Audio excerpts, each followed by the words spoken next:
Hi friends, எல்லாருக்கும் வணக்கம். இன்றைக்கி நம்ம கார்டனில் என்னென்ன இருக்குதுன்னு பார்ப்போமா?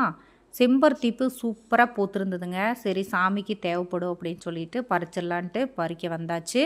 மொட்டுக்கள் இனிமே இருக்குது பாருங்கள். டெய்லி 1 2 இந்த மாதிரி செம்பருத்தி பூ பூத்துட்டே தான் இருக்குது. செடி சின்னதாக, ஆனால் பூ கொடுத்துட்டே இருக்குது.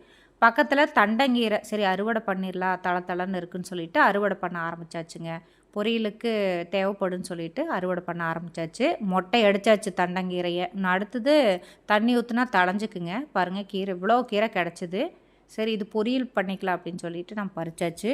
அடுத்தது என்ன இருக்குதுன்னு சொல்லிட்டு பார்த்தா, இந்த பூ தேவைப்படும் சாமிக்கு. சரின்னு சொல்லிட்டு அதையும் பறிச்சுப்போன்னு சொல்லிட்டு பறிச்சாச்சுங்க. எவ்வளோ கலர்ஃபுல்லாக அழகாக இருக்குது பாருங்களேன். அந்த சின்ன செடி தான், அதில் ஒரு பூ பூத்தாலும் அவ்வளோ கலர்ஃபுல்லாக சூப்பராக இருக்குங்க. எனக்கு ரொம்ப உண்மையாகவே பிடிச்சதுங்க. ரொம்ப அழகான ஒரு செடி, பூ. அடுத்து தக்காளி பார்த்திங்கன்னா, ஒரு 2 3 தக்காளி இருந்தது. ஒரு தக்காளியோட மடிப்பு பாருங்களேன் எப்படி இருக்குன்னு சொல்லிட்டு. பெருசாக இருந்ததுங்க தக்காளி. ரொம்ப ஹாப்பிங்க. பாருங்கள், 4 5 தக்காளி கிடச்சிது. சரி, அதையும் பறிச்சாச்சு. இன்றைக்கான அறுவடை பாருங்கள், சூப்பரான ஒரு அறுவடை. அடுத்து புதினா பார்த்திங்கன்னா, சரி இது நாளைக்கு தேவைப்படும் போது கட் பண்ணிக்கலாம்னு விட்டாச்சு. இந்த பூ பார்த்துக்கோங்களேன், 1000 கோடி மொட்டுக்களே அப்படின்னு ஒரு சாங்கும் கூட போட்டிருப்பேன் ஷார்ட்ஸில். ஒவ்வொன்றா விரிஞ்சிட்டுக்கு, டெய்லி 10 பூ விரியுதுன்னு நினைக்கிறேங்க. சூப்பராக இருக்குங்க பார்க்கவே. இது மாதுளம்பழம் 2 பழுத்திருந்தது. நாட்டு மாதுளைங்க.